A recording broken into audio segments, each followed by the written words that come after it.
mbogo nyingĩ citirekete itirathi koguo ithuĩ tũrĩ ho rĩngĩ tũkwambĩrĩria acio angĩ magũtũkora along the way koguo oigue atĩ you are where you are supposed to be. Mũcemanio witũ ũyũ nĩguo wa mbere wa Murang'A Seattle wa first conference ya Murang'A investment na koguo wĩra wakwa no kũnyita ũgeni na kũmwĩra atĩ tũkwambĩrĩria tũkũgeria tũthiĩ na ihenya mũno tondũ nĩ njũĩ atĩ nĩ kũrĩ na mĩcemanio ĩngĩ ĩrĩambĩrĩria ĩrĩũka thutha wa ũyũ. Koguo nĩ ngũmũria na gĩtĩo gĩa attentive na ndũthikĩrĩrie speaker witũ mũgeni witũ na nĩ ngũmwĩra ũrĩa tũgũthiĩ na mbere no tũkwambĩrĩria na mahoya. Asanteni sana. Mwathani agocwo. Amen. Nĩ njĩtagwo Pastor Mathai, nĩ nyendete Jesũ nĩ tondũ wa kũhonokia na kũhe kĩrĩro kĩa muoyo. Nyumĩte Murang'a, gwitũ nĩ Mathioya kũrĩa ranges-inĩ cia Aberdare, koguo ithuĩ andũ a mĩena kĩa Butatani na ithuĩ tũmarigagĩrĩria njogu itikamakore na kuu kĩanda. Ithuĩ tũikaranagia kuu na njogu na mbogo. Na nĩ wega nĩ ũguo mũkĩte, nĩ ngwenda tũhoe. Mwathani Ngai mwega na mũthingu, thĩinĩ wa rĩĩtwa rĩa Mũthamaki Jesũ Kristo nĩ tuoka gĩtĩ-inĩ gĩaku gĩa thamaki ya ũtugi Baba. Nĩ wega Ithe witũ wa mwatu igũrũ nĩ tondũ wa gũtũhe muoyo na nĩ wega nĩ tondũ wa gũtũgomania gĩikaro-inĩ gĩkĩ Mwathani. Ithe witũ nĩ wega nĩ tondũ wa mũgeni witũ wa gĩtĩo Mheshimiwa Johnson Mũkuha. Ithe witũ nĩ twamũneana gĩtĩ-inĩ gĩaku gĩa thamaki ya ũtugi Baba, agĩũka gũtwarĩria Mwathani. Reke wega waku na ũtugi waku Mwathani cikorwo hamwe nake thĩinĩ wa rĩĩtwa rĩa Jesũ na ũũgĩ Mwathani ũrĩa umanaga na kũrwe ũkorwo mũiyũrĩrĩire na ciugo iria cikuma kanua-inĩ gake Mwathani ũcirathime nĩgetha cituĩke ũguni mĩtũrĩre-inĩ itũ Mwathani. Ithuĩ witũ tũkĩte kwarĩrĩria ũhoro wa biacara, ũhoro-inĩ wa investment Mwathani.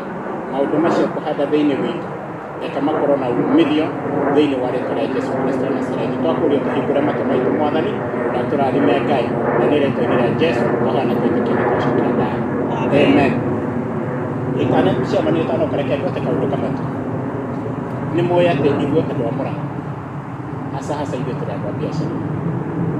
Ũngĩthiĩ kũrĩa Nairobi manyũmba marĩa maingĩ na biacara iria nyingĩ ciakĩtwo nĩ andũ a Murang'a. Koguo ithuĩ na biacara na investment tũkoragwo tũrĩ hapa kwa hapa pamoja na ũrĩmi na maũndũ mangĩ marĩa tũrutĩte. Na toguo ningĩ ona ũtongoria tũkoragwo o thĩinĩ waguo na nĩ tũrĩ na njamba nyingĩ mũno cia ũtongoria ta Matiba mũkĩmenya akiumĩte akĩrĩ ũmwe witũ na nĩ ũmwe witũ nĩ ithe witũ, si ni kweli? Na rĩu ndagĩka ĩno nĩ tũrĩ na atongoria angĩ marĩ na kaĩ tũtongoretio nĩ Mheshimiwa gavana witũ wĩtagwo Kang'ata. Actually nĩ tũramuonera kũraihu tũkona atĩ mũthenya ũmwe wa mĩthenya no akorwo arĩ president witũ na umĩtwo nĩ thutha nĩ DG Nyoro. Koguo tũrĩ na andũ matũrũgamĩrĩire hau ũguo na tũgakorwo tũgĩkena nĩ tondũ ũtongoria wa Murang'a kũrĩa Mheshimiwa Mũkuha aumĩte arĩ mũtongoria witũ wa arĩ speaker wa National Assembly kana County Assembly ya Murang'a. Thĩinĩ wa County Assembly ya Murang'a, government ya Murang'a nĩ ĩkoragwo ĩrĩ na tha ĩmwe harĩ county governments thĩinĩ wa Kenya. Koguo nĩ kuuga atĩ ũtongoria wa Murang'a nĩ ũtongoria mwega, githĩ tiguo? Tondũ ũngĩkorwo nĩ ũrahota andũ 47 thirikari 47 nĩ wakorwo ũrĩ na tha ĩmwe rĩ, githĩ tiguo kiuga nĩ ũgeretie? Ũngĩthiĩ kwa mũndũ ta DD Nyoro nĩ akoretwo arĩ the best MP maita maigana ona tiga rita rĩrĩ ngwĩciria arahotirwo nĩ Babu Owino aroka namba igĩrĩ no nĩ akoretwo arĩ namba ĩmwe. Koguo maũndũ marĩa tũkwaria haha nĩ maũndũ ma bata na nĩ wega gũkũria itũũra ritũ. Nĩ muonaga Murang'a for example nĩ ĩkoragwo ũngĩmĩgerekania na taũni ingĩ ndĩkoragwo ĩrĩ taũni atĩ yandũkĩte mũno, no gĩtũmi nĩ gĩkĩ nĩ tondũ andũ aingĩ a Murang'a na arĩa mathire makĩgĩa mbeca ma investire Nairobi. No rĩu ngwĩciria nĩ hĩndĩ ĩkinyĩte itũ na ithuĩ gũthiĩ gwĩka atĩa kũ invest thĩinĩ wa Murang'a nĩgetha na ithuĩ tũteithie kaunti ĩyo itũ nayo ĩkũre. Koguo twĩrutanĩrie na nĩ wega mũno Mheshimiwa Mũkuha, karibu sana Seattle, gũkũ nĩkuo tũikaraga na nĩ tũrakũnyita ũgeni. Asante sana. Thank you mũno Annie. God bless you. Thank you. Thank you once again. Niĩ haha marĩtwa njĩtagwo Dr. Robert Mũragũri wa Gĩtonga, na nĩ niĩ chairman wa andũ arĩa a Murang'A aikaraga itũũra-inĩ rĩrĩ Seattle Cosmopolitan. Ĩyo tũranyita matũũra ta Seattle, tũkanyita matũũra taũni cingĩ na gũkũ ta Tacoma, ona Urban, kinya Issaquah na kinya Everett. Andũ arĩa othe a Murang'A maikaraga hau nĩ tũnyitanĩte na nĩ tũhotaga gwĩka maũndũ tũrĩ hamwe. Koguo rĩrĩa gwoka mũcemanio ta ũyũ nĩ tũiguaga atĩ no nginya tũkorwo tũrĩ gatagatĩ-inĩ mũno ũhoro-inĩ ũcio, tondũ ithuothe nĩ tũgeragia gũtherema. Gũtirĩ mũndũ ũtageragia gũtherema harĩa arĩ. Kana ũrĩ Kenya ũkaigua nĩ ũkwenda kũgĩa na kĩndũ, kana ũrĩ gũkũ ũkaigua no ũkwenda gũikara ũrĩ na kĩndũ gĩaku no ũkorwo no gũkũ. Koguo ũmũthĩ no mũthenya mũnene, na tondũ ũyũ nĩ mũcemanio wa mbere, nĩ njũĩ nĩ kuna mĩcemanio ĩngĩ, andũ no magũthiĩ na mbere magĩũkaga, koguo no wega arĩa twahota gũkinya ũmũthĩ. Gĩkundi-inĩ kĩu gitũ tũkoragwo ona objective igĩrĩ tu. Tũkoragwo na ũhoro wa gũteithania na tũkoragwo na department ĩngĩ ya investment. Koguo mostly nĩ tũkĩte gũkũ nĩgetha hote kũrepresent ona acio angĩ, nĩgetha njigue maũndũ maya mega marathugundwo igũrũ ritũ kũrĩa itũũra-inĩ ritũ rĩa kaunti-inĩ itũ ya Murang'A. Koguo it is a very very important meeting to us. Aitũũra gwitũ yumĩte kũrĩa kĩrĩa-inĩ handũ hetagwo Wahũndũra, koguo gĩkĩrĩ wa Murang'A ndani kabisa. Itathiĩ na mbere, nĩ ngwenda kuuga atĩ niĩ ngĩkũra niĩ ndonire mũthee wakwa arĩ haha handũ hetagwo Nyamakĩma. Koguo niĩ ndĩ product ya andũ acio amwe a Murang'A arĩa mathiĩte Nairobi na makainvest. Ona rĩu ũguo nginyĩte rĩu hau ndĩ, nĩ kũrĩ o tũindo nyonaga twaumire nĩ ũndũ wa kũnyitanĩra igũrũ rĩa andũ a Murang'A. Na ngĩthiĩ gũikara thĩ itagwĩta mũgeni witũ, nĩ ngwenda kuuga o kĩndũ kĩmwe mũthee wakwa athomithirie, tondũ nĩkĩo gĩtũmĩte ona tũke gũkũ tũnyitane. Mũthee wakwa athomithirie atĩ ũngĩgathiĩ handũ ũrĩ mũndũ ũkũiguĩka atĩ nĩ mũndũ wakinya handũ, especially mũthuri, ũkorwo ũrĩ tiarĩ kahinda-inĩ gothe. Koguo ndĩrenda kũmwĩra mũkorwo mũrĩ tiarĩ ũrĩa mheshimiwa speaker agũtwĩra. Agĩcoka akĩnjĩra ũndũ wa kerĩ, ũngĩkaigua nĩ wetwo handũ na nĩ handũ hararĩrĩrio ũhoro wa kĩrĩra gĩa gwĩka atĩ gĩa gwĩteithia, ndũkanatige karamu. Niĩ ndikĩũka inyuĩ mũkĩrĩ na karamu. Niĩ ũngĩkanyona handũ hothe nĩ ngoragwo na karamu na kanyamũ ndĩandĩkĩra handũ, tondũ nĩ njũĩ nĩ kaũndũ karĩndeithia.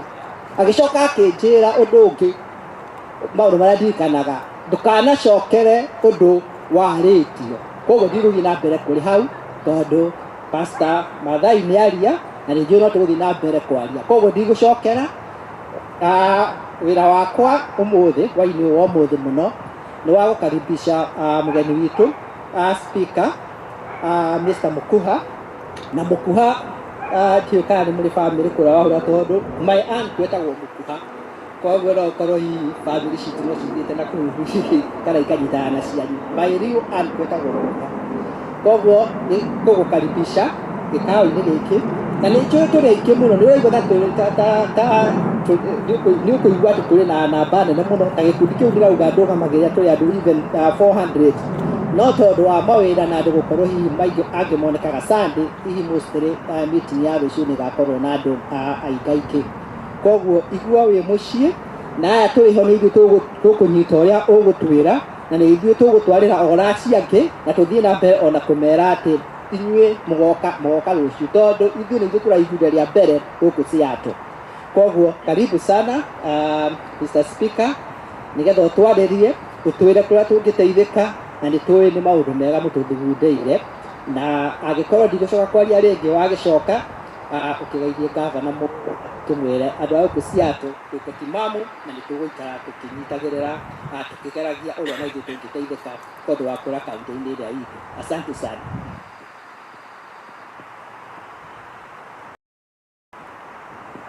Thank you, Chairman. Ndaigua ndakorwo maũndũ agĩkorwo ngwaria gũkũyũ.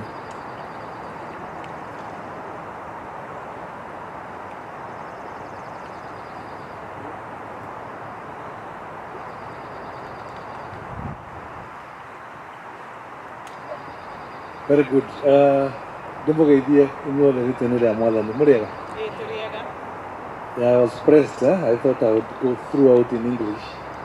Now that the pace is set, the way we speak at home, I think I'm far much better at home that way. Haria kuremwo nĩ gũtaũra kiugo gĩa Gĩthũngũ na Gĩkũyũ gũkiuga na Gĩthũngũ na haria kuremwo gũtaũra the other way round mũnjĩtĩkĩrie. Nĩtwaiguanĩra? Menyerete kũũria ciũria as many of the similar opinions say aye. Very well. Nĩ arĩa tũtekũmenyanĩte kana tũtarĩ kuonana. My name is Johnson Umukuha. I'm the Speaker to the County Assembly of Murang'A. Actually, the best word is the second Speaker of the third County Assembly. Murang'A has had one Speaker for 10 years, so I took over after him. So as the second Speaker, we have had 3 sessions of the Assembly. The first one was immediately after devolution. The second one, the second elections.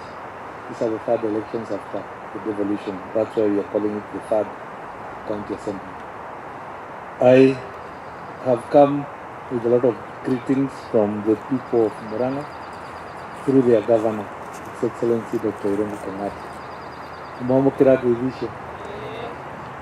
I think he mũndũ ũramũtũmĩra mbica live gwĩciria nake nĩ akiuga sawa wherever he is. So jokie ngatho. I want to take this early opportunity to tell you thank you. When we are home and we hear people in America, among the things we know is that you are busy. And to you, time is money. So for you to be here, to listen to what I'm saying, I don't take it for granted. I really appreciate your time, that you can do what you have and come so that we can discuss matters Murang'A. But I want to assure you that your time is not lost. Whatever I'll be telling you, whatever we'll be talking here, is value for money, is value for your time. Very well. Firstly, I think it's important that we know what brings me here. And I've been sent here by Governor on behalf of people of Murang'A to his friends, because he told me he has very many friends in America, especially in Seattle.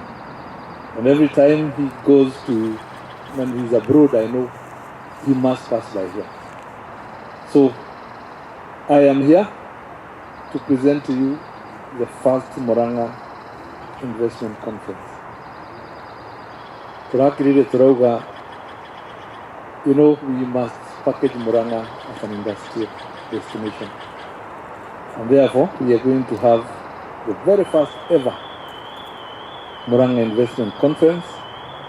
It will be on 13th and 14th of June this year.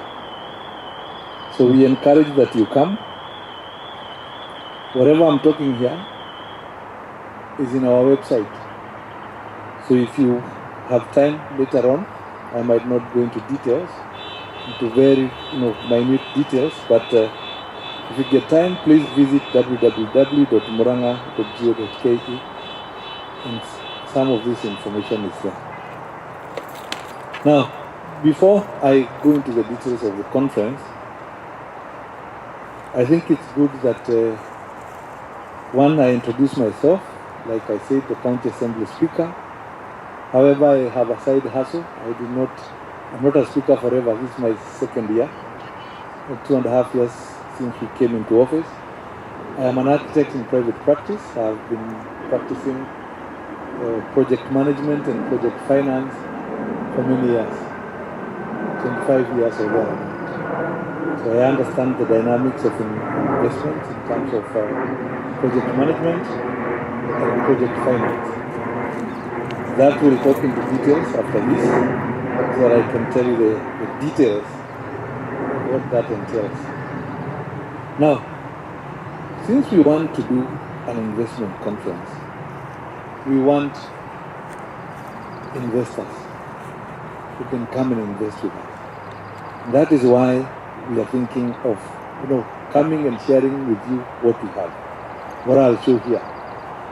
But before I do that, let me first of all tell you that Murang'A is a very lucky county. I think out of the 47 counties, I think you know how we are performing. It's in public domain. And that is why we said, first of all, before we go outside and ask for investors, can we give a record of what we have in our hands? Pastor even Moses was asked, what do you have in your hand, before you even get more. So I can tell you affirmatively that yes, we are very proud of our record as we speak. I think I'm also very lucky to have a governor who actually is not a politician, according to me. Somebody who went to work, just like a pastor would go. It's a calling. He has gone to serve, and we have followed suit. We've gone to serve. We did not go there politicking. We have told people we want to do something. They give us an opportunity. We have to give. So in very few minutes, I want to take you through a few projects that we have worked and excelled in. I think the very first one is in the health sector. I think you all know what has been happening in our health. The facilities, we've been trying to improve the facilities with the little that we get from the exchange. We have been trying to support our mothers through, health support programs. We have been doing what we call smart cities. Smart cities ni kugatiriri. Gacagi karia gaitu hau tutukatu hau twakaga mahali hangiri. Tugutoro tukiaga ndoro tugithie thoko-ini. So we have been coming up with tamaking those areas, first ever in Murang'A. For the last 10 years, for those earlier 10 years, not even an inch of tarmac was put. But right now, very many towns, those centers have been given what we call smart city. Now we have even moved out of the normal tarmac and we are doing capital. In agriculture, we've been doing subsidy, helping our farmers, make it even, through the mango program and milk program. Education, we have made it possible that our children would, want to go to school by feeding them Uji program. It has really helped. At times these children will just go to school because of that cup of food. So there are issues with bursary. We continue giving bursaries, although there are difficulties with the control of budget. But His Excellency went to court himself to fight the national government to allow the county government to give bursaries. If you are together, you want to give bursaries, but the national government is saying otherwise. So you went to court on that. We have managed to automate our systems. Very many other people are coming to Murang'A to see how automation can work, including parking. We have digitalized licensing. You can apply for electricity from the comfort of your seat wherever. You don't have to walk on and drive all the way to Murang'A. We have done all this. We have actually digitalized the land management issues. Okay? Our hospitals now digitalized. We have something we call telemedicine, where the doctor will treat you, from a screen without going down into the villages. And in that way, is able to access as many as possible. We have also made it easier for that patient not to use money to go to the centers. We might talk about bus fare, and 200 shillings to you could be something small, but if you save that patient that 200, you've done a lot to that family. Of course, we have what we call MIS, Murang'A Youth Service, where we have, cohorts. We get youth, we employ them. Then after that, we take them into training, and then we give them some little money so that they are able to start up small business, small seed capitals. So these are among the many things we've done. And it takes two to tango. For the executive to function, the assembly where I lead must work together. So I'm also very proud of an assembly that is very objective. Somebody told us that we don't fight. we fight in the boardroom. We don't allow our differences to go out in the media, or we don't criticize to be seen to be working. We criticize, but we give solutions. If the governor presents something we are not agreeable to, we don't fight. We give options. And we agree and we move forward. And I'm also very proud to tell you that out of the 47 members of the county assembly, 75% are degree holders. 50% master degree holders. So, I mean, you can understand where we are coming from. So the harmony between the county government and the assembly has made it, work the way we are, and we are looking forward to even doing bigger things. Now, having done that, we have been recognized. I hope the governor is not live on this. He doesn't like when we discuss awards. Doesn't like it. Forget it. But I will tell you that with the little that we get from the exchequer, we have used it even to win awards. For instance, we got a gold medal award in the entire Africa. Not Kenya. And after that, we have nominated for a global award. Yeah? So, that's why we have to go global. Yeah? So, of course, the governor, top governor in Kenya, 2024, Infotruck, give it that. He's been runners-up, Kifaru Category Devolution, 2023. And of course, Ombudsman recognized him. Imagine Ombudsman, ule mtu anahesabu pesa yenu anasema mko sawa. So we have utilized what we have been given properly. I don't think there is a county that has done that. So mchungaji, tumeshika kwanza ile kitu tumeshika, tumetumia vyema. Ndio tuseme sasa we can go out. However, when the governor listens to us talking about awards, he is not happy, and I agree with him. Because we don't compete in terms of ranking. Because you could be the cleverest fool. Sometimes unaweza kushindana uko namba moja na wale wanakimbia, hakuna mtu alikuwa anakimbia 100 meters that Usain Bolt used to go for 9.6 seconds. You've gone in 2 hours and you are saying you are a winner. So we don't believe that we need to compete in terms of ranking. Our biggest issue is to compete with the poverty. That is what we are doing, because our people need to be, we need to eradicate poverty from our people. It is for this reason that we have sat for over a year plus. Actually, over 2 years, 1.5 years I remember. But we came up with a thought of how do we then increase what the government cannot give us. What can we do with what we have in the county to make sure that we tap other players in the industry who can come in and assist us move to the next level.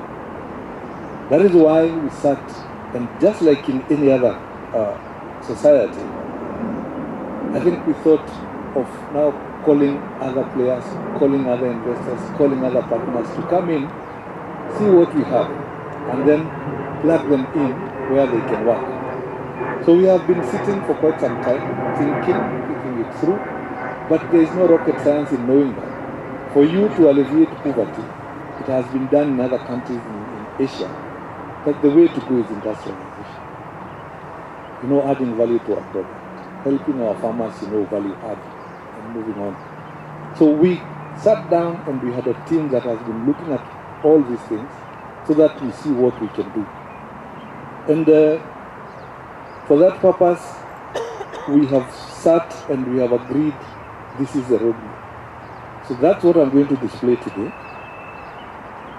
We shall be having the investor conference in June. And among the objectives that we have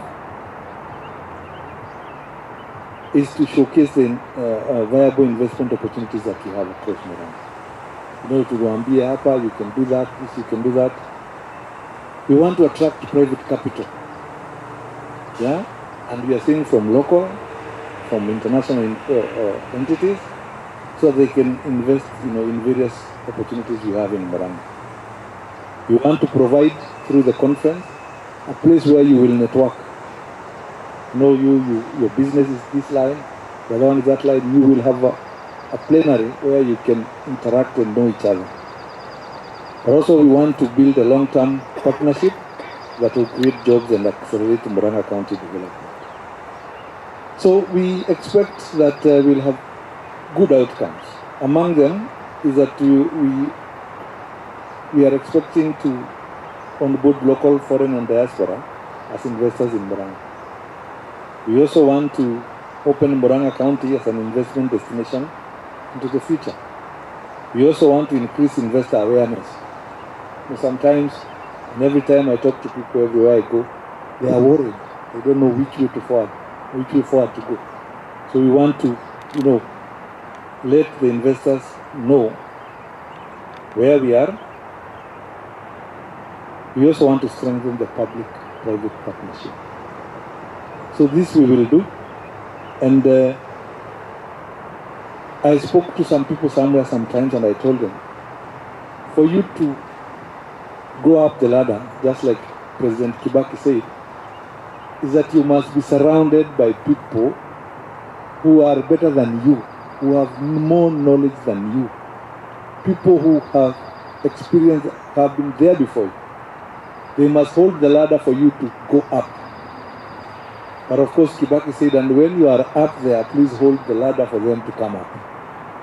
So it is for this reason that we have partnered with Kenyans of repute, so that we can achieve this industrialization, this investment.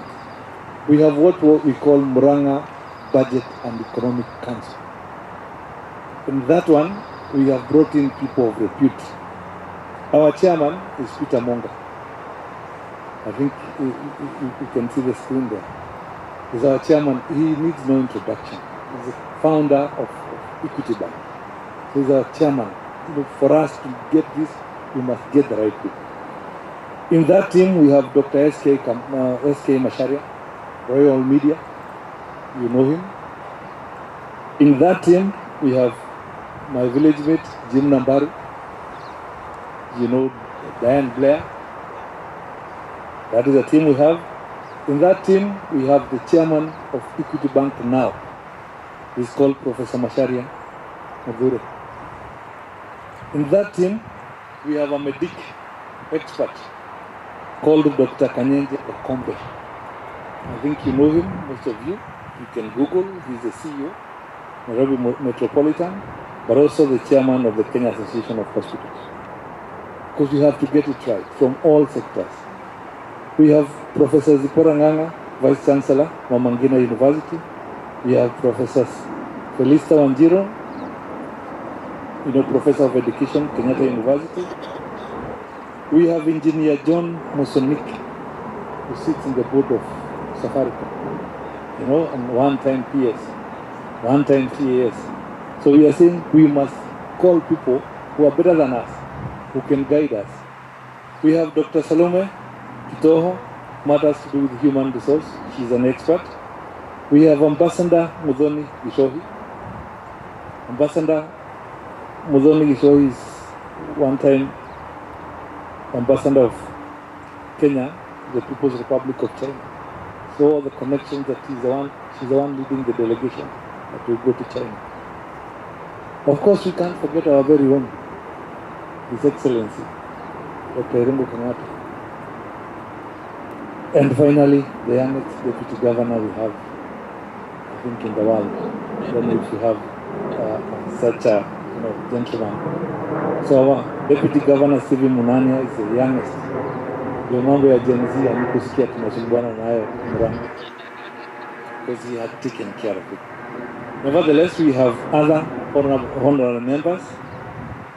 We have the MD Kakuzi, he's called Chris Flowers, he's in that team. We have Wayne Cooks, Managing Director, Del Monte. We have Professor Dixon Nyariki, Vice Chancellor, University of Murang'A, and matters to do with AI, matters to do with IT. We have Dr. Gibson Mutai.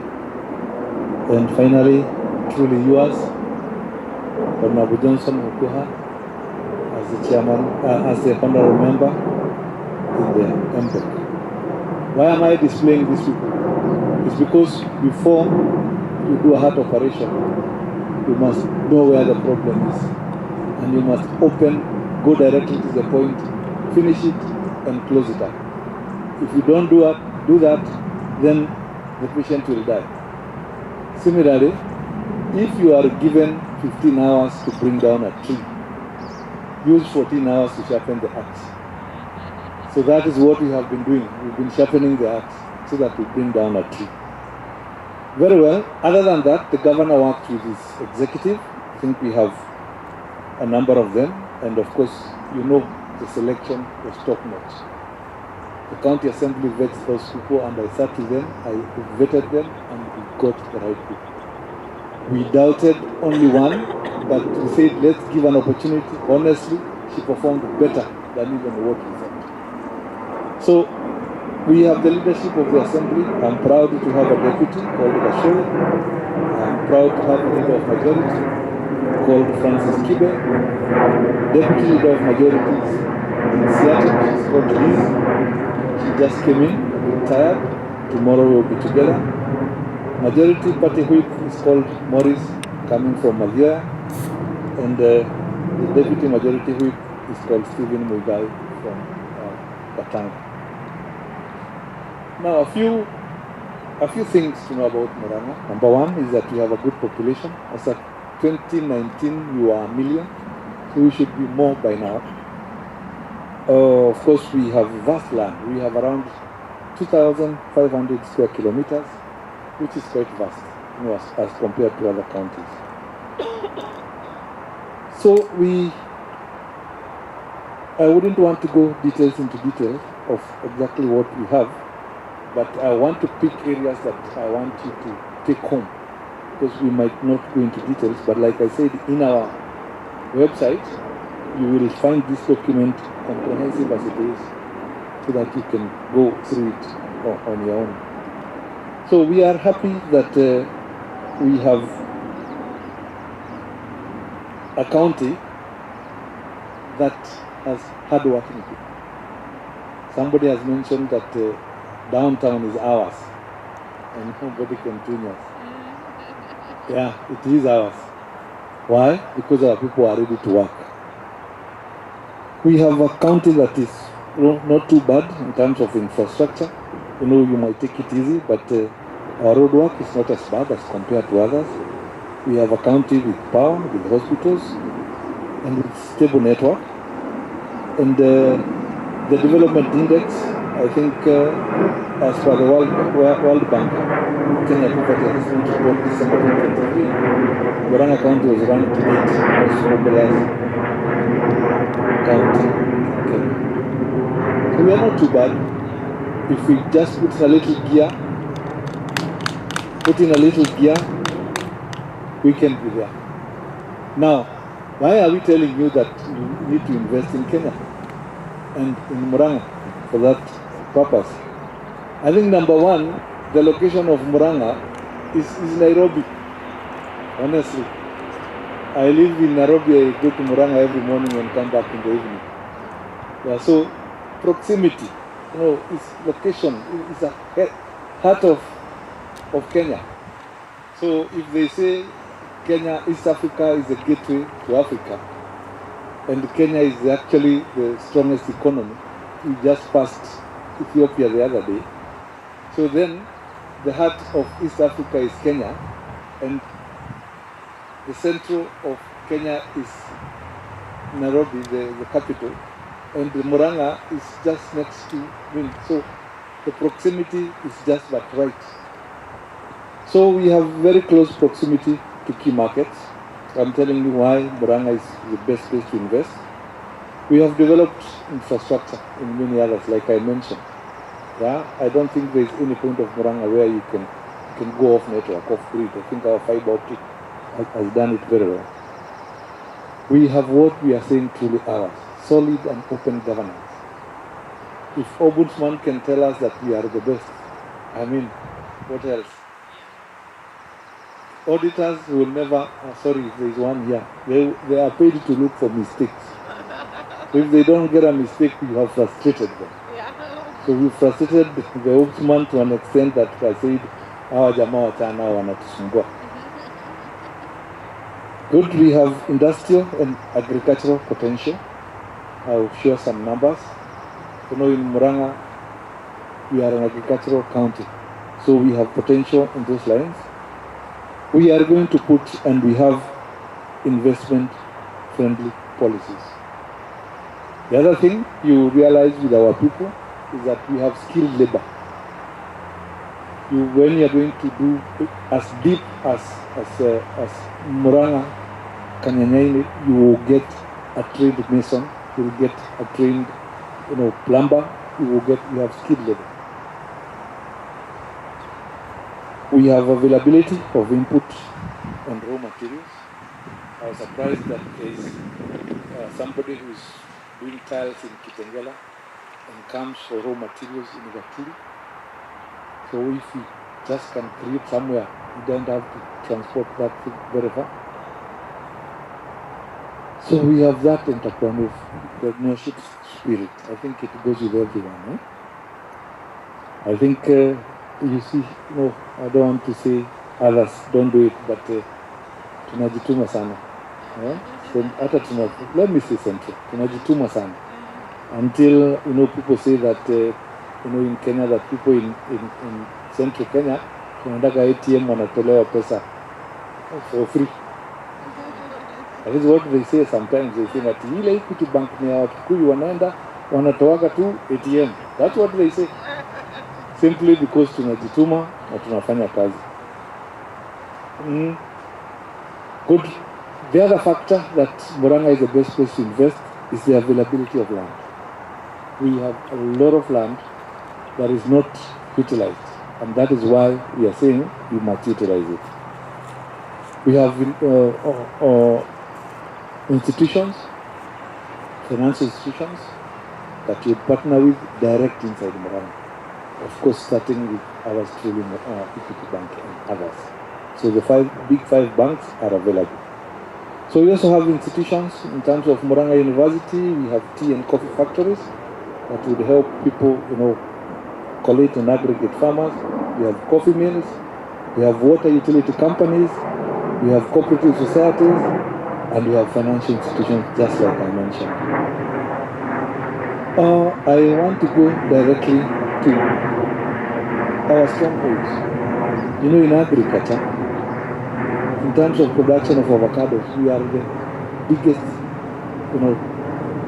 producers. We produce 150,000 metric tons annually, the biggest in the republic.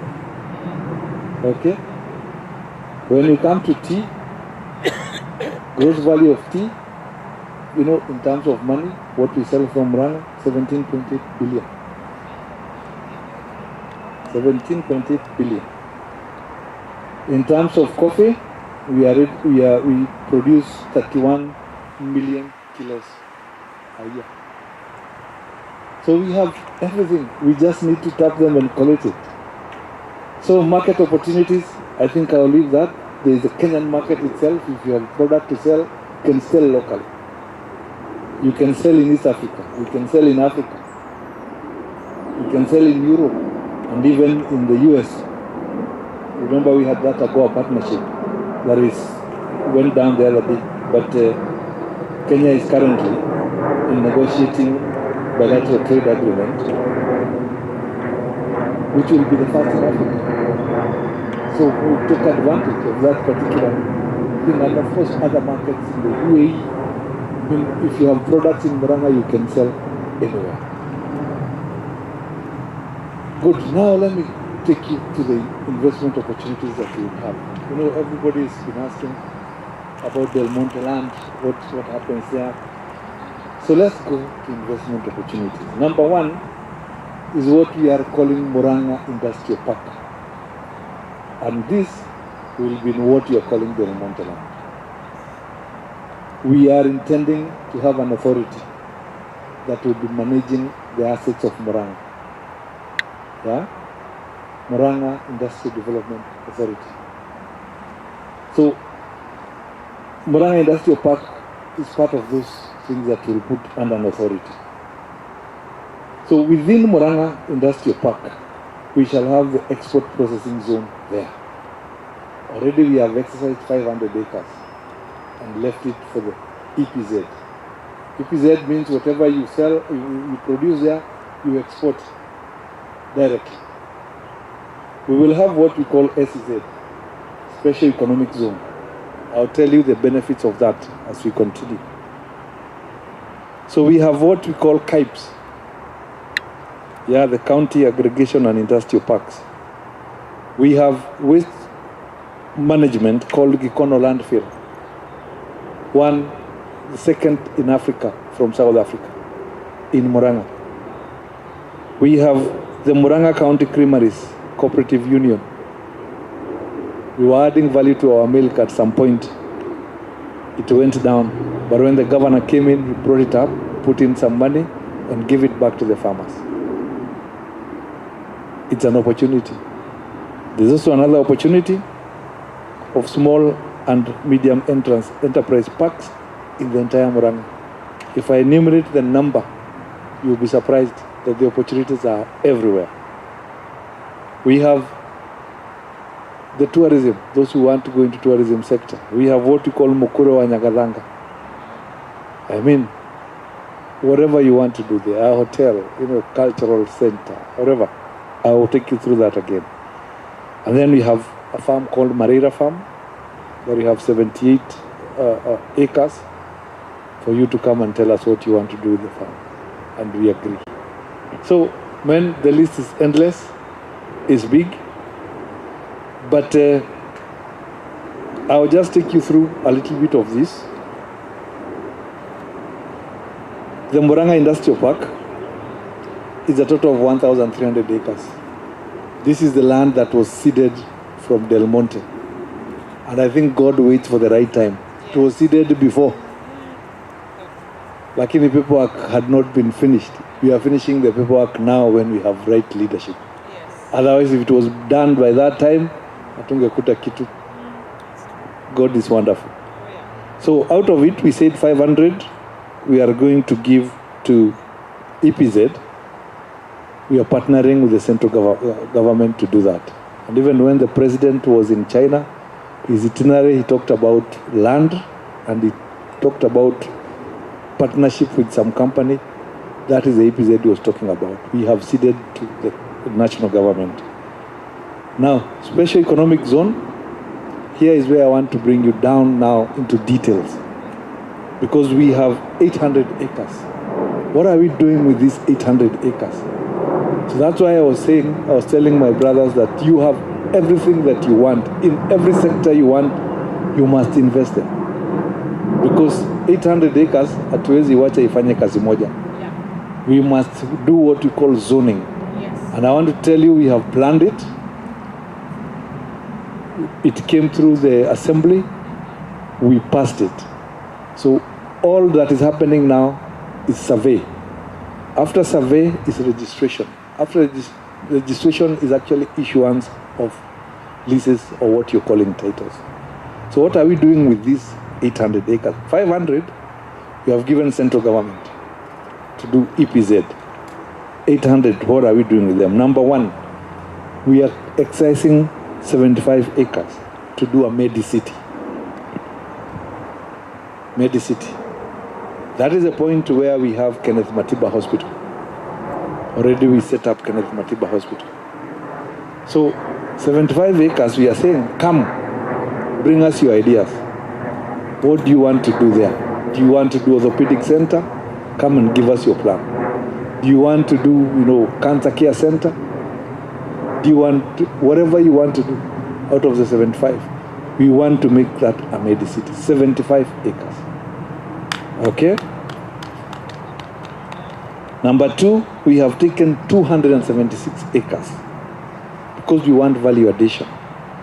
We are making it light, medium, and heavy industries.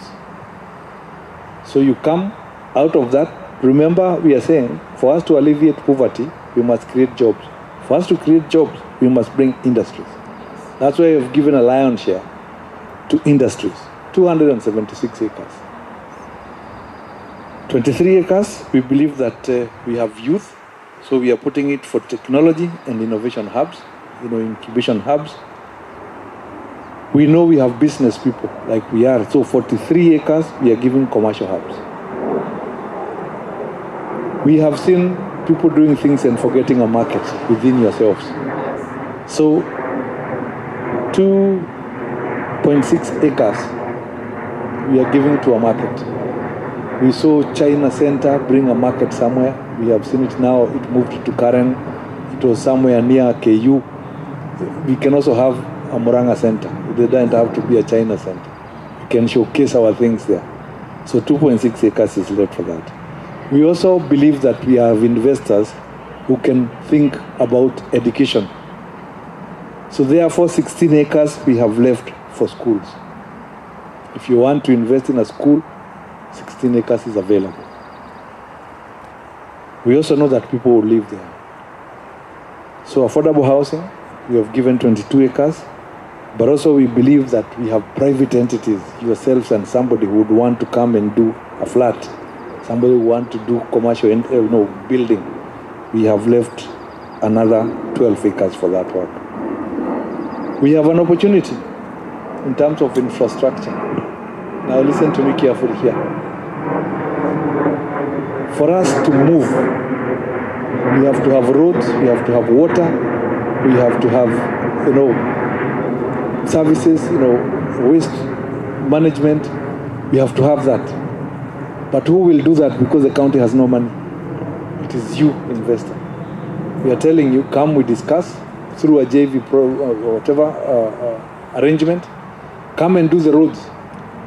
Let us see how you recoup your money for a period so that then everybody can move.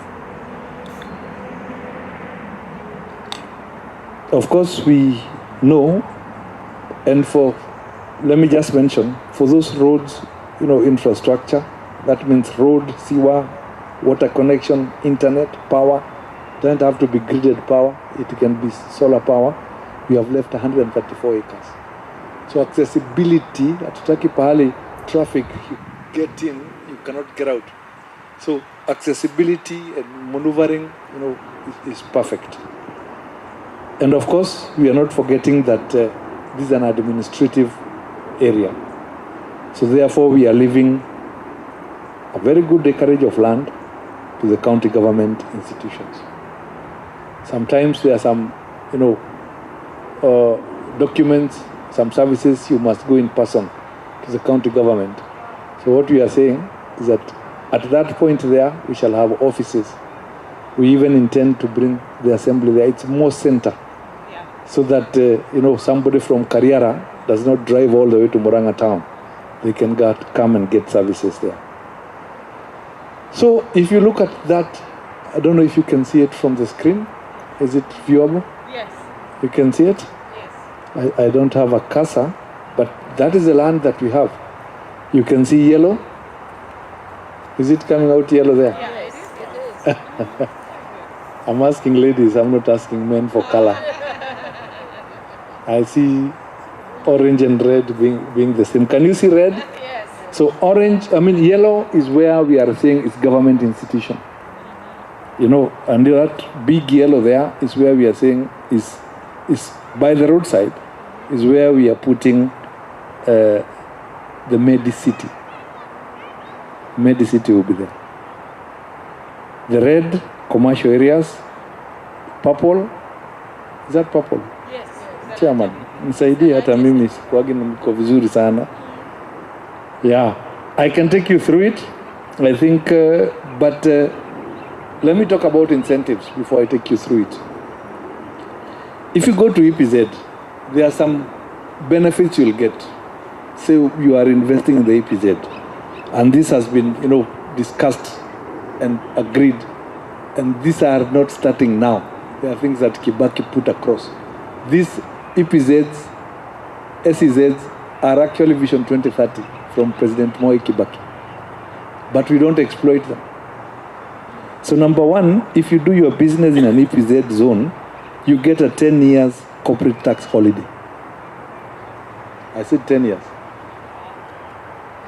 10 years withholding tax holiday as number 2 incentive. Number 3, 100% investment deduction on new investment. 100%. Whatever you have invested there, you can declare in your books. Okay? Perpetual exemption from payment of stamp duty on legal instruments. If you're an EPZ, sometimes you are going to do something, stamp duty must be 0. Perpetual, forever. Okay? So you'll also be, another exemption is a VAT and custom import duty on inputs. Another benefit is that when you're in the EPZ, you operate under one license. Of course, there is no exchange control. You will have on-site custom, officers within there. You don't have to go looking for them. Okay? Unrestricted investment by foreigners. No, there is no issue of saying where you come from. This is unrestricted. So there is also rapid project approval and licensing. We don't want to frustrate you with licensing issues. So that is when you go into EPZ. Let's go to SEZ, where we are saying EPZ we are giving to the central government. SEZ we are having. So when you're in the SEZ, Special Economic Zone, SEZ, that's what it means. Now the benefits. Number 1, 10% for the first 10 years after start of operation of corporate tax, and 15 for the next 10 years, and 30 for the subsequent years. So you have exemption on corporate tax. 10% for the first 10 years. Okay? As you continue, it goes further up. You are zero rated on supply of goods on taxable services to an SEZ. Stamp duty is exempted.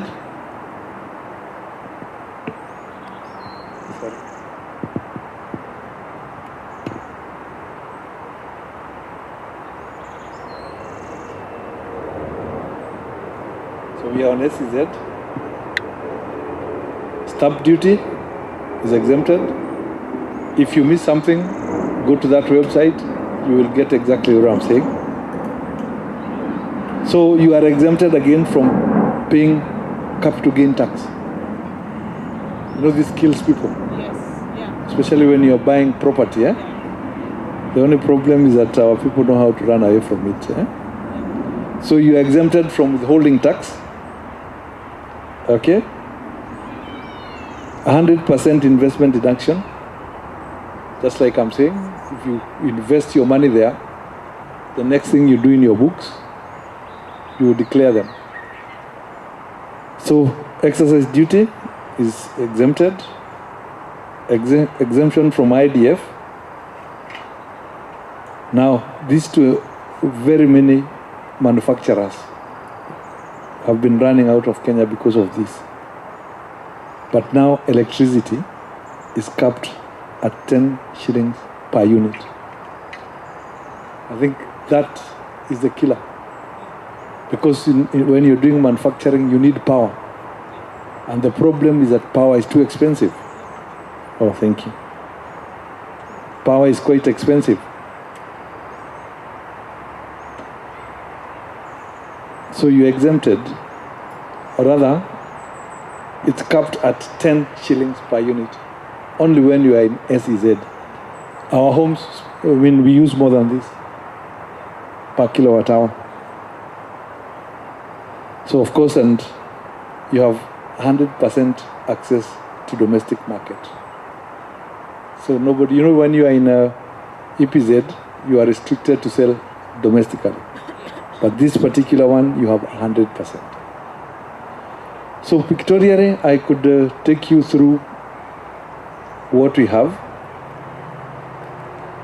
If you look at the screen, if it is possible, where we have Kenneth Matiba Hospital is where we are putting Medicity. and we are looking for partners, to expand the existing Matiba Hospital. Well, there are many things you can put there. I talked about orthopedic centers, but also there are nursing homes, rehabilitation centers, home for the aged. Yeah, somebody was telling me, and I'm telling them, nyinyi last generation kuangalia wazazi wenyu, hamutaangaliwa. I'm not saying a bad thing. You are the last generation to take care of your parents. They don't care. I have a 30-year-old, I have a 22-year-old. Mimi shida. Let me just go out of this, Pastor. Well, my son had an accident and he was in ICU, and I would go to see him 3 times a day until he was discharged. 3 times for almost 45 days until he was discharged and went home. I got hospitalized for a bacterial effect for 5 days. He didn't come, not even a day. Not even a day. He didn't even call. Afadhali hata angepiga simu. I hope he doesn't hear this. Don't record this. So sisi hatutaangaliwa. Aki, sisi ndio wa mwisho. Right now my mother is under my care. Even in my private office, my mom has a salary. Na hii mambo ya nini analipiwa. So and we are 9 of us. I don't want to know what my brothers do. I do it. Lakini sisi, I've insisted on that because I thought it's also a good opportunity that at that Medicity we could have nursing homes, homes for the aged. Tunaweza jikuta huko. Pastor, tutakutana huko. Tutakumbushana sikio tulikuwa Siaro. I said we were in Siaro. Nilisikia itu Siato, inaitwa Siaro. Yeah, and of course, in that particular area is where we want to put any health-related investment. Anything, I mentioned it. For the light and medium-heavy industries, it's 276 acres. We are saying, industrial parks, you make it because we believe that you can value add our products. Say it, the dairy, coffee, avocado, maize, macadamia, mangoes, you can value add, you can pack and export. The technology hub, I said there, you can do those incubation hubs. I think for those who are seeing can see where it is. Commercial hub is the one in red. It has been picked there. I missed something. We have 10 acres only for stadium. Surprisingly, there is a very young person in Nairobi. He runs an academy. And he has gotten partners to build a stadium. Now, when I told him about this, he came and said 10 acres ni kidogo. He's looking for like 30 acres. Yeah, so many opportunities are there. Now, there is also what we are calling, there is recreation center. This I had left it out. Recreation center, we've given it 57 acres. I think it has not been captured. Yeah, it is there. 57 acres. And what we are saying is that, you have it. You can do nature walks, trails, fitness areas, swimming pools, amusement parks. I wish we could have a roller coaster in Murang'A. Why not? Tulete roller coaster moja huko. Hata sisi tukunini nayo. Hotels, restaurants, I think 57 acres. And it is very close to, to the dam. Okay?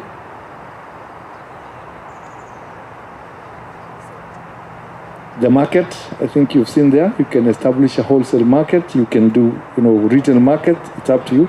Another opportunity that I almost left, a bus park. We have 3 acres to do a bus park. Somebody would ask what that would do with. But if you just do a bus park and you levy, you get back your money. Yeah?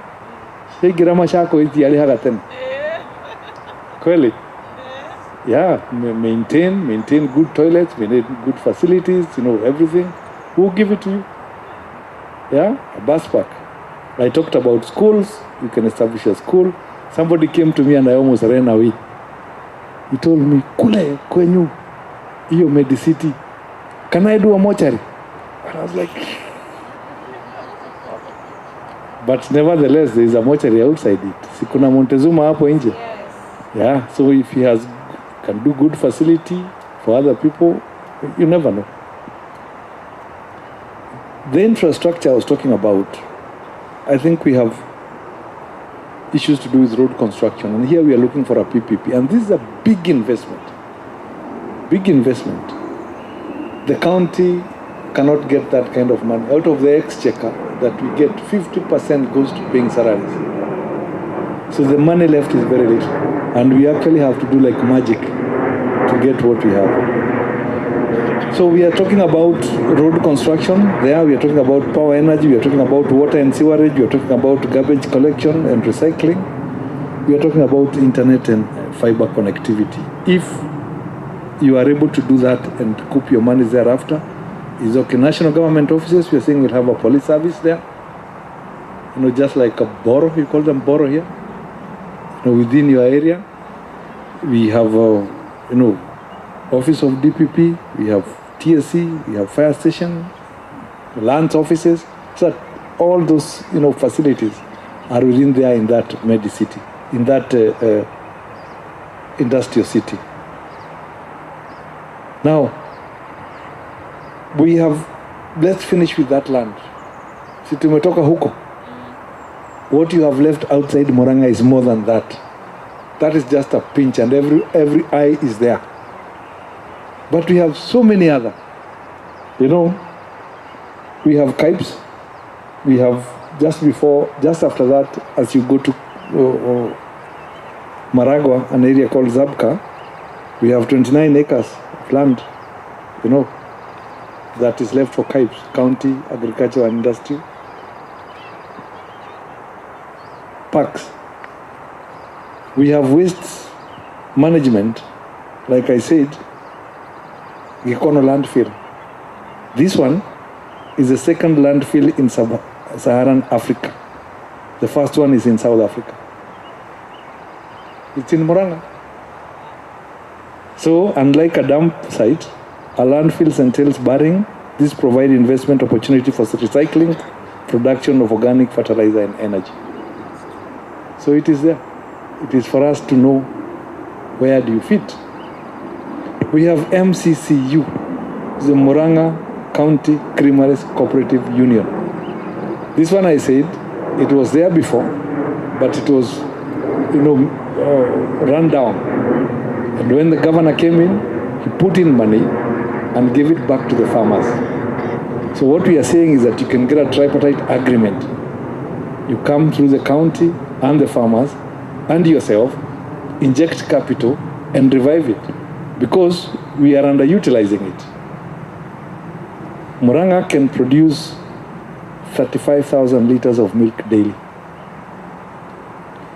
But that machine has a capacity of taking 35,000. But we only now, process 5,000 liters only.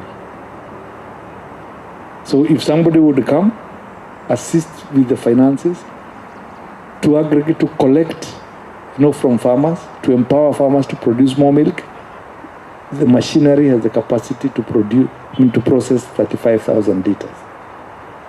So the opportunity included there is to expand it, milk packaging, also animal feed.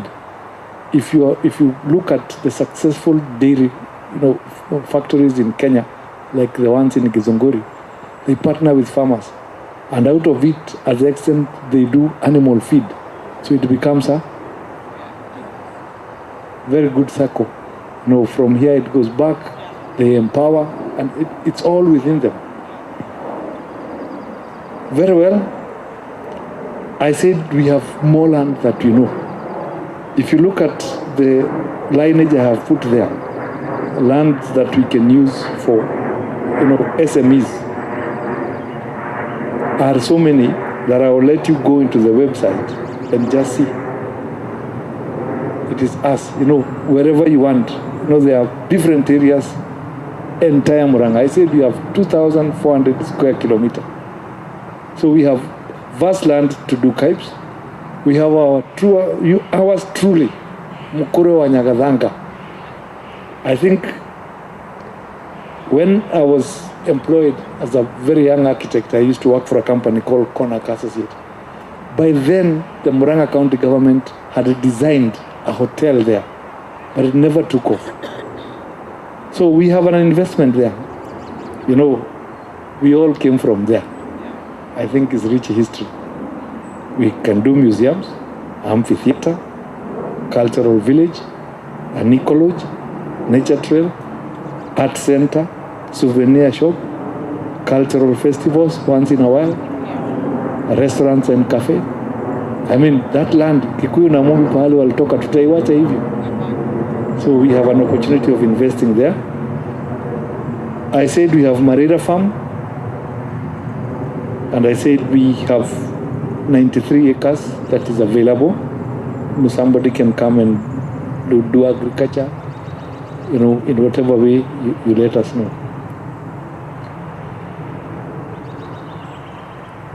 Very good.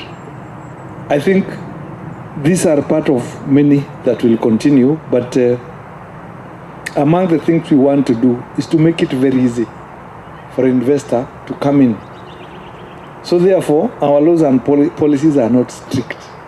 And we have made it possible that we are delinking some of these things from the departments, from the divisions. For instance, we have, just to mention but a few, we have what we are calling Murang'A County Lands Allotment and Leases Committee. What we are saying is that, whereas that is a department of the county government, we are setting a specialized committee to deal with those issues. We don't want you to go around in circles because somebody wanted 5,000 and you're not giving them. Yeah. We want to deal with you quickly and finish. So we have friendly laws and friendly policies, and we believe that if you come, we shall be setting a help desk.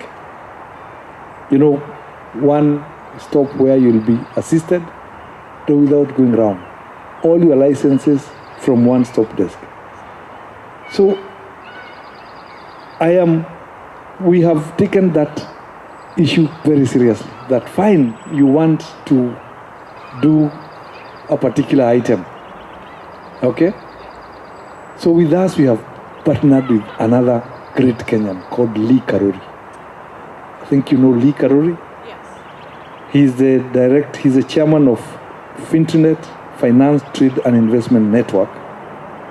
I think we know him. He used to be President Kibaki's advisor. He's my colleague in the industry. He's a champion, he's a captain of the industry in architecture. He's an architect. And of course, he's the person who formed Kenya Private Sector Alliance. I think became the chairman. But I also remember he was our chairman of AAK, Association of Kenya, Architectural Association of Kenya. So what we have said, if you're an investor and you have agreed to come and you are ready to come, you will fall into these people's hands so that they can hold your hand. So we don't take it for granted that you have come and you want something, then we lose you we want somebody who will guide you. So Lee Karori will be guiding us in that. So he will be heading what we are calling a help desk, where you will come get trained people who will take you through, who will assist you do all the paperwork for it to be easy. But of course we have the governor himself. He's accessible as ever. We have other people like the CEC of trade, he's called Paul Mugo, and of course the chief of staff, just to let you know what you need to do after that. We also have partnered with Nation Media. We are taking that seriously. We've partnered with Equity Bank. Maybe you want solutions for financing or something. We have Equity Bank there. We have Kenya Investment Authority. We are calling it KenInvest. If there are anything that you would want that requires the central government, they are there within us for us to finish. So I think I want to end it by telling you We have a form. We are saying expression of interest, where you will fill. You will tell us all the details, whatever you want. We will ask you the nature of business, where you want to invest. It's available online. And immediately you do that, we shall be able to assist you. And we intend, after the investment conference, where you'll meet all these people, we intend to start it up there, listen to you. I told you the land is ready. So towards September, we want to roll out and move. So between now, after the investment conference, we roll it out. At the end of September, October, November, December latest, we should be rolling up. So next year, we should up and running to finish that project and move on.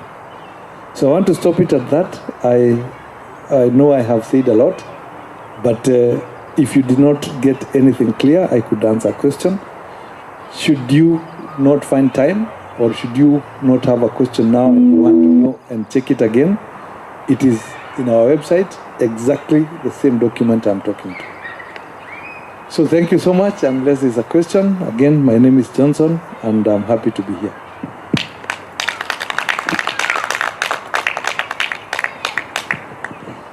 Thank you so much, Mr. Speaker. Na gwĩciria nĩ tweiguĩra na no tũgũthiĩ na mbere mũndũ angĩigua hinya kwenda gũka kinya mĩcemanio ĩyo ĩngĩ ĩroka angĩkorwo kũrĩ kaũndũ ũtanaigua kana ũngĩenda gũthikĩrĩria rita rĩa kerĩ gwĩciria it will be possible. Gaka nĩ kahinda ga ciũria tũkuoya ciũria ithatũ nĩgetha speaker akorwo agĩci-note down atũcokerie na gwĩciria ĩyo nĩ njĩra njega ya gũthiĩ mũkĩharĩria. Niĩ nĩ nyuma na ciũria cigana ũna ingĩenda maybe some clarification. Ya mbere nĩ atĩ us arĩa tũikaraga gũkũ diaspora, gĩtũmi kĩmwe kĩrĩa gĩtũmaga hihi andũ mage kũ-invest nĩ ũrĩa maũndũ makoretwo magĩthiĩ hau kabere-inĩ, hihi magakorwo mbeca ciao ikĩona matirona what is going on, kana hihi mbeca igathiĩ na ikorera. Koguo na njoke heane example ya kĩama kĩrĩa ndongoragia, kĩrĩa gĩtũmaga hihi tũ succeed nĩ atĩ nĩ tũkoragwo na andũ acio gũkũ na ndathiĩ rĩrĩa ngũthiĩ Kenya, ta rĩu ndĩrarĩ kuo, nĩ makũnjũria na ngamatũmĩra mbica makona kweri property ĩno ĩrĩ ho. Koguo rĩrĩa ũgũthiaga through ya directors this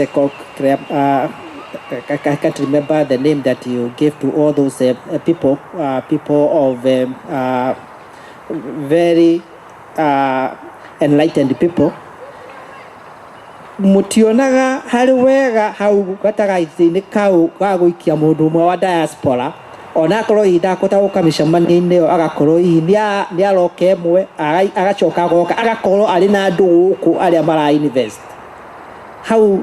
Nĩ ngwenda kũria nĩkĩ gĩtũmaga most of the organization iria ciũkaga gũtuĩra maũndũ maya na nĩ mega mũno, it is a special one, gũtirĩ yuga atĩ nĩ tũkwenda ũmwe wanyu atũrũgamĩrĩre ona kĩama-inĩ kĩu na kũu, tondũ no akĩhote gũkaga rĩmwe na no akĩhotage ona gũkĩingĩra mĩcemanio na mitambo na akahota kwĩra andũ gũkũ, nĩgetha andũ magakorwo marĩ na mũndũ ũcio gũkũ makahota kũmwĩra atĩ we nĩwe watwĩrire na no ũhote gũthiĩ kũu na wone gavana kana wone speaker. Koguo nĩ ngwendaga kũigua ũguo. Wa kerĩ nĩ atĩ ũrĩa tuonete our governor and is a very hard working person, tumuonete arĩ mũndũ wa one step agathiĩ athiĩte na mbere, arĩ kanjũra agĩcoka agĩthiĩ MP agĩcoka agĩthiĩ senator agĩcoka rĩu arĩ governor. Koguo ona no gũgĩũke ũndũ kahinda kangĩ agĩthiĩ hau igũrũ. How sure are we atĩ hihi thirikari ĩrĩa ĩngĩ ĩgoka ndĩkauga atĩ maũndũ maya mothe mũreka na nĩ mũigĩrĩire kĩndũ tũtingĩhota gũthiĩ namo na mbere tondũ marĩ ma thirikari ĩyo ĩngĩ ĩrarĩ ho? What are the safeguards iria ingĩkorwo mũigĩte nĩgetha andũ matikanoke government ĩngĩ na gũtuĩke atĩ andũ matikũhota gũ-continue na project iria marambĩrĩirie? Wa mũico nĩ atĩ ndaigua ta ũhoro wothe wa accommodation ndona tohetwo 22 acres na ingĩ 12 acres if I'm not wrong for mugunda wa acre 1300 na development icio ciothe irĩ kũu ni hakwa ngona ĩyo tarĩ ratio nini ya atĩ andũ apartments na affordable housing ndona tarĩ 22 acres and 12 acres hihi ngona ratio tarĩ nini no hihi no mawoni makwa tondũ ndikĩrĩ architect asanti icio nĩ cia kwambĩrĩria angĩcokia icio hihi no mũkorwo mũgĩciria nĩgetha tũmũhe another chance na nĩgetha tũkĩrĩkie mũcemanio na ihenya. Thank you so much. Thank you. Thank you, Chair. I will answer what I can. What I cannot answer, God will help me.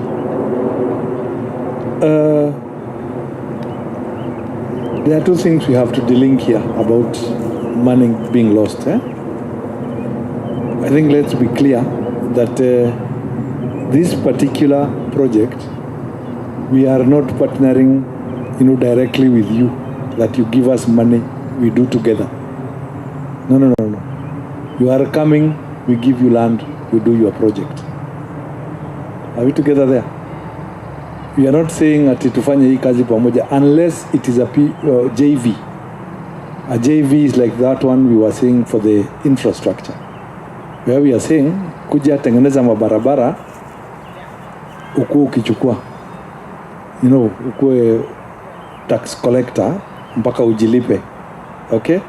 Unless that one, the rest we are saying, if you want 1 acre to go and do your factory, it's up to you with you. As long as you deal with us, finish our paperwork, you can do your project. So we will not be touching your money. That's number one. The other thing is that, the issue you have asked about having one of you in that team, I might not answer because one is a prerogative of the PFM Act, Public Fund PFM Public Management Act, Finance Management, a Public Finance Management Act, correct? It is the one that gives category, and it's the prerogative of the governor. Maybe that he can answer at his time. But also, we need to look at things in a wider way, because you might say, let's look at diaspora. Now akina mama waseme wamama tumewachwa, Gen Z seme na sisi tumewachwa, and so it has to be a balance. So that I might not answer conclusively. About if the governor will continue or stop or he's a one-timer, that answer you'll never get from Kangata. Never. He will never tell you his next move in politics. But nevertheless, we have guarded the future with regulations. I mentioned a lot of regulations here.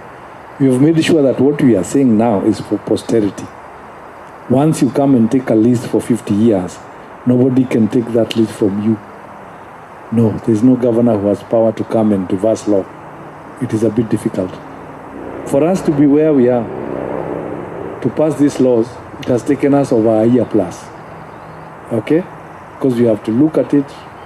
So to protect your interest in the future is the regulations that we have put across. Apartments, number of apartments against the develop. Our intention, and it remains our intention, is to make that an industrial city, not a residential town. So we must purposely and deliberately reduce the number of people who live. Actually, these ones were like arm twisting. We don't want then people to mix with the toxic, air of industries and such like things. We don't want. However, opposite this land, across the road, there was another, I think, 15 acres that was given to affordable housing, and they are on the 7th floor. There is still another land that was seeded that is in Kabati. We are leaving it for residential. So in our thinking, we are not just looking at the 1,300 in isolation. We are looking at Murang'A generally in that area. So, and we think that the ratios are good. But the idea purposely was to make it an industrial city, so that we reduce people living there, make it more commercial. And of course, remove Thika from where it is and bring it to, from Kiambu and bring it to Murang'A. I hope I've answered. Thank you so much. Ndĩrahope nĩ mwakorwo mwĩharĩria icio ciumo cia kwambĩrĩria no na ũkĩũria kĩũria gĩaku please ũkamba ũkauga rĩtwa rĩaku ũgacoka ũkoria kĩũria. Tũkuoya ciũria ithatũ and then the speaker will be able to answer that. Any question?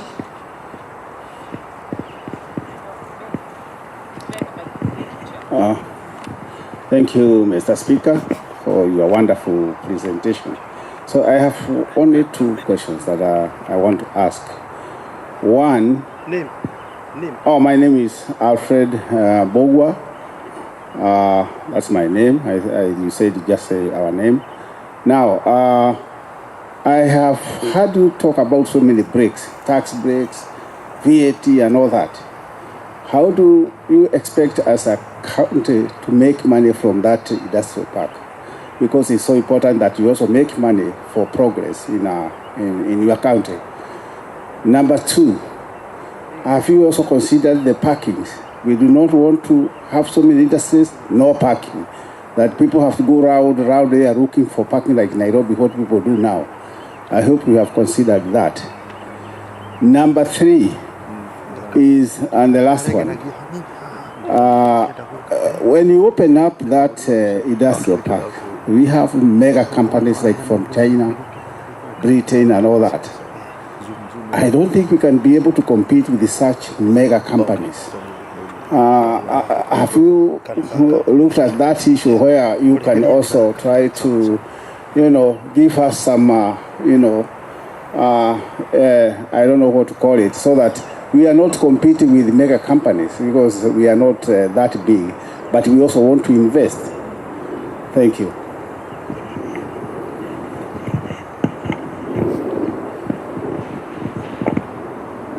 Okay.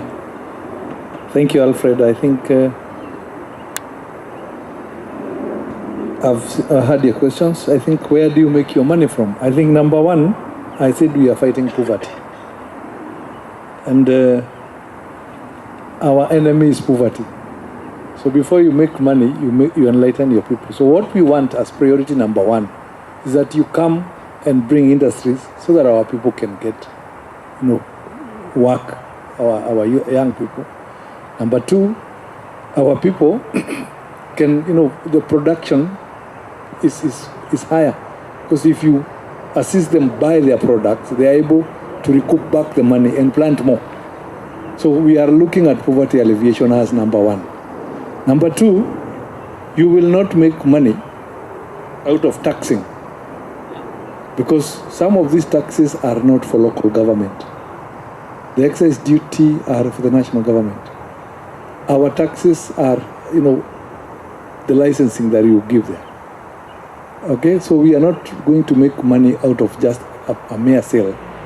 We'll make money for the, licenses that you'll bring there and the services that the county will give you. So not, straight money that, it's not selling of land or leasing of land that will make us money. It's the continuous, payments of, licenses that we'll have over the years. And of course, priority number one, like I said, is employment to our people and, enhancing our agriculture so that we remove people out of poverty. Yeah, parking, I talked about land, but remember, we are going to subdivide this land in like 2 acres, 3 acres, 4 acres, or 2 acres, 2 acres, 2 acres.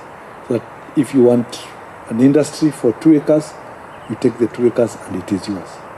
If you are a bigger, you take 4 acres and it is yours. So customers parking is your business.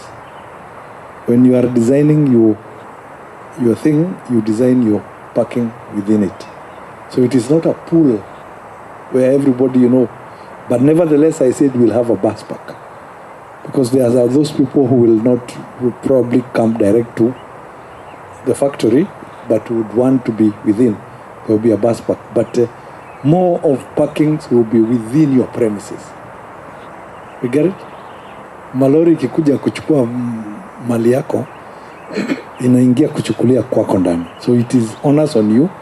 You take your 4 acres, design your factory and your parking, your loading zone, your offloading base and everything within your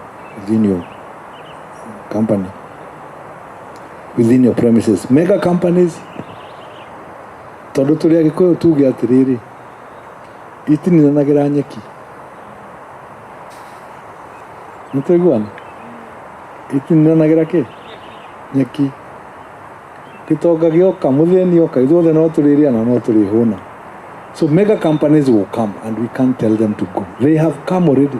Surprisingly, we have a list. We have Isuzu Kenya, big companies have come in. But it doesn't stop you. We have 278. Just play your ball where you fit. Yeah? Isuzu akikuja anze kufanya bodybuilding, fungua duka ya kuuzia wale watu wanafanya kazi huko vitu yao.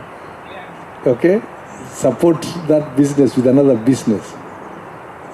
But we cannot bring down a company because they are mega. Nevertheless, we are going to consider many things when you're coming in.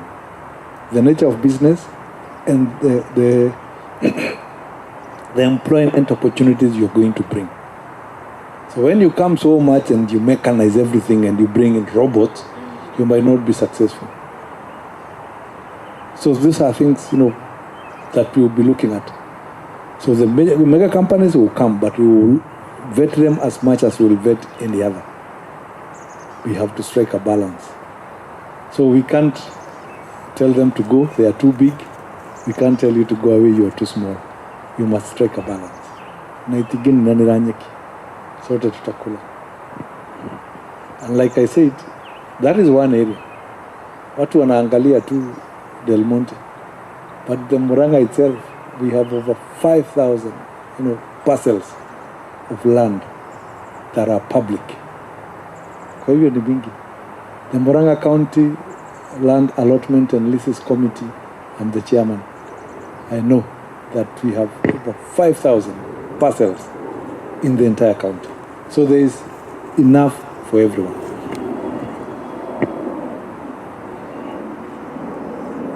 Much question watuka satisfied. He mundu ngiwe na kiuria. Oh, hello. Thank you so much. My name is Sam Kamau. I have only one question I have. So when you talk about lease, does it mean those properties you lease, the prices will be the same or depend with the location? And also the prices for leasing, does it also goes with how many years you're gonna lease? Are they 50 years, 99 years? How do you determine when you fill that form, is it gonna be able to tell you all those? And also maybe you're leasing depending on the business you're going to do. Does the price goes according to the industry or the business you want to do? Thank you so much.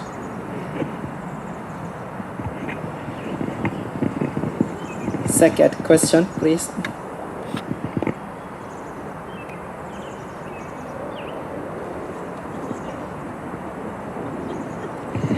Thank you. My name is Anna Irungu, and I was just thinking, maybe clarification, Honorable Speaker, in relation to what Mr. Alfred has mentioned, which means that, for instance, it might be a good idea for partnerships within partnerships. I'm sure, just using my chairman as an example, because that's a 350 member strong organization, it means it probably has more muscle. But at the same time, our friends and us, we are family friends, so it means that we can also pool our resources together. I think, is that what you're saying? That even though Isuzu and Tata are there, I actually know a friend who now has an 80-bed capacity just by herself somewhere in Kikuyu. So I think what I'm hearing you say, that we have an opportunity for partnering within ourselves. to the LLC to maybe the only question parting short is it more preferable to be an entity here or there, or does it matter? So like we were to do an LLC with our friends and Mr. Kamau, maybe to pool our resources together, is it more preferable, advisable to do that LLC here in the United States, or to go right in Murang'A and register a company there? Thank you. Thank you. Third question, and if there isn't, I'll let the speaker answer those two questions.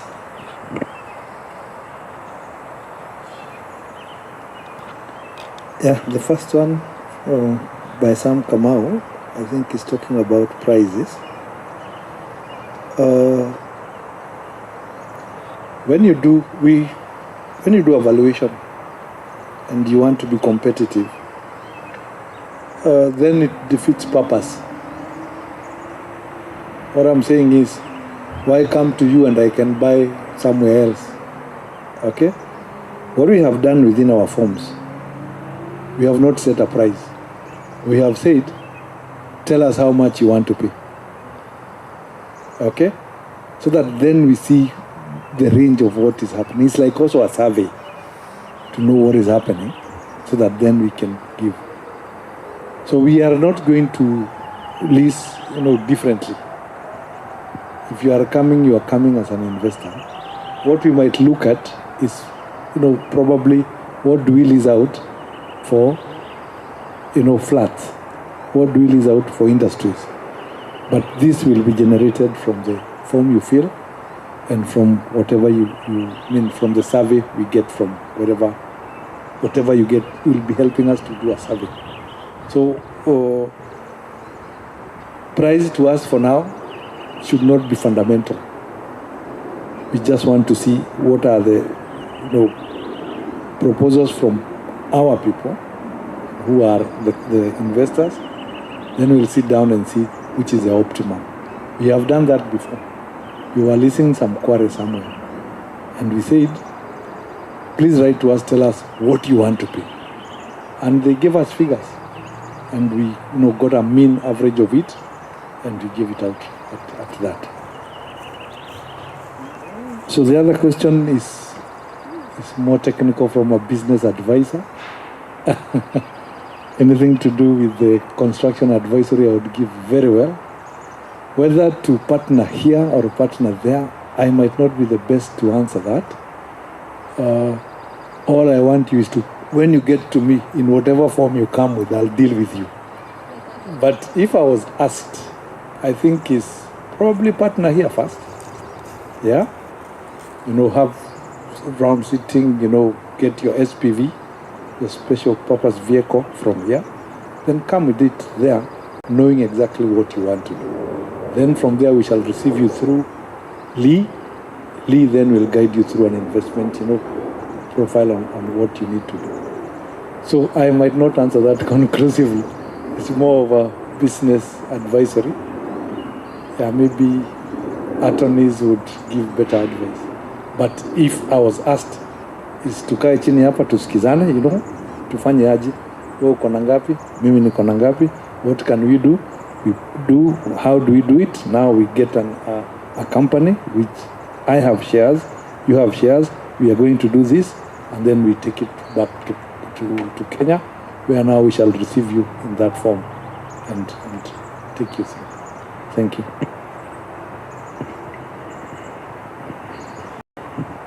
Thank you so much. Ndinona hari kiuria kingi, but maybe to conclude the question session, uria ndanyita na I may be wrong, ni ati no tuke na proposal, no ikorwo ni tukuotite maybe solo na mundu ungi oke na almost a similar proposal, akorwo ni akuotite haya koguo ithe ni twa miss out. Is that that kind of betting ati we no kuheana uraheana your proposal no ndũrĩ na surety atĩ whether you get the piece of land to develop or not, tondũ tũtikĩrĩ na njĩra ya kũmenya mũndũ ũcio ũngĩ agakĩenda gũgĩquote mbeca cigana. For example, and I'm already thinking about our organization, tondũ no nginya tũrĩgĩa na kĩndũ kũu, no nginya tũrĩũka tondũ ithuĩ nĩ twĩbangĩte na gũkũ no mbeca hihi tũrĩndĩ gũkĩongerera, no nĩ njũĩ nĩ tũrĩkorwo tũrĩ hau mũno. No rĩu tũngĩgĩkorwo atĩ nĩ tuoka tũrenda hihi gwaka for example a nursing home, na tũkuoti maybe tũrĩ na million 50 for example, na tũrenda eka 3 kana 4, na ũgĩcoka kuma haha ũthiĩ Boston gũkorwo kũrĩ na andũ angĩ marenda the same thing na marĩ na million 100, nĩ kuonania atĩ ithuĩ rĩu tũtigũconsider tondũ maybe mũrendaga diversify the investment ya ũhoro wa healthcare. Maybe you can clarify that, tondũ ndĩreciiragia hihi nĩ hagũkorwo na a price range nĩgetha inyuĩ mũkethugunda mũkona atĩ hihi facility ĩno itũ rĩ tũkwenda ĩka 2, akorwo tũtingĩhota ĩka 2 rĩ, nyamũ ĩno no tũmĩ-squeeze maybe tũthiĩ higher with the same amount of land na tũmĩake harĩ ĩka 1.5. Hau nĩho itananyita wega biũ. I don't know how friendly I would put it. Nitoguike, tiko ballot to ballot. We want you to give us a survey, an indication of what you want. If we give you the market rate, you'll be surprised it will be too high. We will just go across the thicker greens and ask how much. It's opposite. This land is opposite thicker greens, and see how much it would cost. But we are saying, you give us your proposal, then we get a mean or an average and see where we can come close. But I said this, our biggest issue is not the money that you give us for the land. It's the value that you bring. So if you think that your value is bigger than the money, we shall still consider. Okay? Aikoro twandikira anake ngiri 8 no tuonie biũ nĩ ũkũhota kwandĩka ngiri 8 na you just want to unlock a system, tell us, we are ready to listen. So we wouldn't want to throw somebody out with a good idea because they don't have the capital. Ni sawa mwalimu? Chairman. Okay, thank you so much. Atangĩkorwo harĩa kĩũria kĩngĩ banning tũkwenda gũthiĩ kũhinga nĩ ndĩrona harĩ mũthuri ũkũrĩtie kĩũria nĩ arĩ na kĩũria kĩngĩ. The last one now. Yeah, the last one. Do you have financiers on the ground?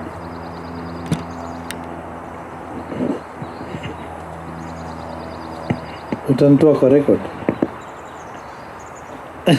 Okay, you will know how to cut it off.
thank you so much. Kuishiria tondu ni kwambia kuingira kaheho. That is the end of our meeting. Nikuhe ndagika o imwe tu Anna nigetha twire where do we go from here, and especially the subsequent meetings. And then after that no kuhoya tukuhoya ihoya ria mwisho nigetha turikirerie haha heho-ini no ni twaigua maundu megiĩ. And later on we also have a group photo. Nigo mugaidi uria tuguthie twahoya tukihoya, but let's give Anna 1 minute. Thank you, Chairman. Ona Dima na undu wa ziada first of all ni gushokia ngatho. Thank you so much for moderating us so well. Thank you, Your Honor. Ni undu wa ku grace mushemani uyu no cionge, and knowing that urakinyireira na kumiriria the whole day. Thank you for all those who are here. There were others in another small session that we had somewhere else. Na onara tuguthi na mbere na kuonana. So I think first of all from here, we are welcome to kwina irio kuria nyumba. Upstairs there's a nice warm and cozy place. Adu magi meet and greet a few minutes kamwira speaker with honorable agithia agatake a break. Mishemanio ria consequent yani in terms of aramata kahota guka rucio gwiciria yahota gukorwo iri virtual ni tuku advise kwina initiative eho area irakorwo ikihead ni ta secretariat. So hihi no ukorwo in the future no ukorwo gugituhita mucemanio wa Zoom na ya mheshimiwa ni koreto very successful. I remember about a week or so ago, the commerce ni mari na mushemanio and warugirwo ni over 150 people. I on a chairman otaira try na 60 people. I think that's also another component. So maybe that will be the next step. We'll keep you informed. And then in as far as tomorrow, Roshio speaker ni agakorwo akihitukira KCIC thamugwanja inyanya no gwiciria gathi githomo-ini tharita in the morning agikorwo ari able when we are going down there ni ajirire ni wa PCA na in fact umuthu muima no hiki. So ni tukumeka arrangement uri at least agigithi ni undu wa worship na congregation hiyo. So thank you so much again. Over to you, Chairman.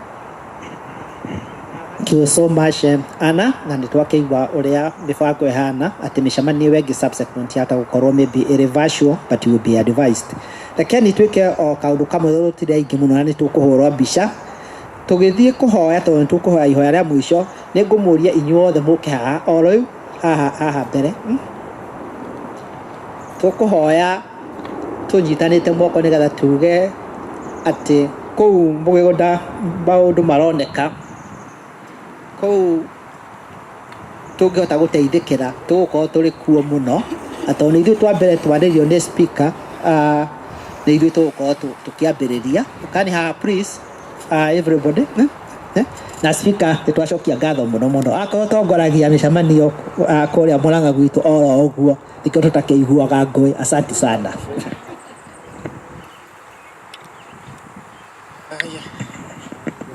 Mathani agocwo ndaheo kamwekega o ringi ka kuhoithia na njuge atiriri andu aitu a Murang'A ni moe irungu kang'ata ndegutura ri gavana no ni tukwenda mundu wa continue na vision iyo tondu kuthikiriria na ndathikiriria na ndaigua kwina vision njega. Maundu macio watuhe ni maundu mega na ni maundu ma bata na ni tungienda mundu ugoka a continue na vision iyo ti mundu ugoka a break that vision. Ni mundu ungioka na tungiciria horo wa kanda eno hihi hindu ingi gakinya ni gethe gikinyire makinyo macio githe tiguo andu aitu eni koguo tumihoyagira muno koguo na ni wega ni kumenyana nawe ni twaigua twakena twacokia ngatho. Maundu macio atwara ni magona mo mundu igua nekaga atia njigwerekere mato na ithe ni twaigua na Mwathani agututaithia. Njige microphone ithe ni getha tuhoe tondu twakira tuhoe tunyitanite no twagire ni gukinyitana turi sako Erenda Seti. Ndienda tukatunyitani tulisa kunigetha to complete the circle.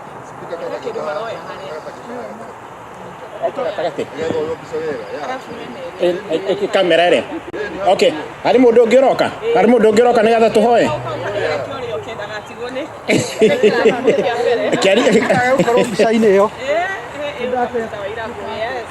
Aya, na nĩngũiga nyamũ ĩno thĩ nĩgetha tũhoe tũtarĩ na kĩrĩa na mic. Aya, again tũhoe. Our Father and our God, in the mighty name of thy Son Jesus Christ, once again we come before you. Mighty and everlasting God, we pray and thank you for your love, even for the message that you have received from our dear speaker, from Murang'A. Jehovah God, we want to thank you even because of the wisdom that you deposited in his life and in the life of those people who are strength and coming with that kind of vision, that vision of Jesus Christ. Everlasting God, there are many areas of interest. Right now, we have not processed that information in ourselves. But everlasting God, you guide us, and help us to process this information in ourselves properly in the name of Jesus, and give us wisdom in the areas that each and every one of us we can stand as individuals, dear Father, and even as groups in the name of Jesus Christ. Everlasting God, we want to thank you even for the other meetings that may come here after this. We are praying that Jehovah God, you may touch people, and they may avail themselves to come and hear this message that our brother has brought into this place in this way. And everlasting God, as we come back to your respective places, we cover ourselves in the precious blood of Jesus Christ of Nazareth, and we pray for general mercies in Jesus' holy name, and for even ahead of us, that you keep us and protect us. I want to thank you, Father, for dear county, Murang'A.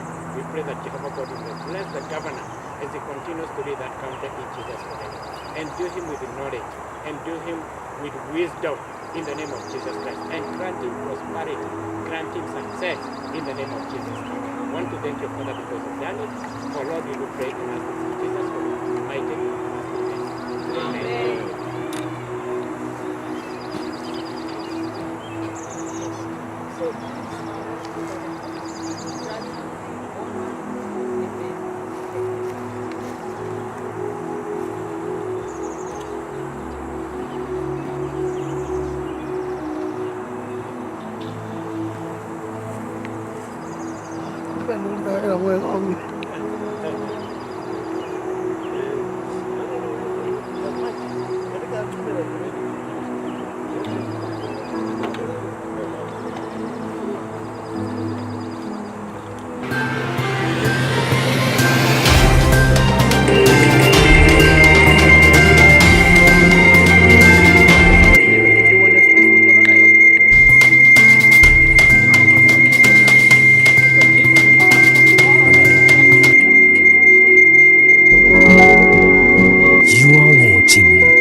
Pacific Waves Television, USA, a place of nourishment.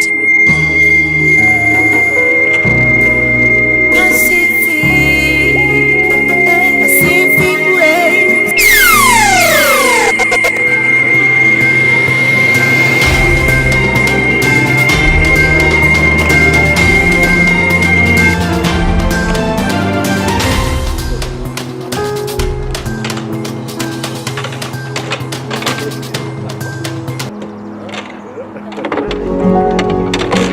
You are watching Pacific Waves Television, USA, a place of nourishment. Pacific Waves.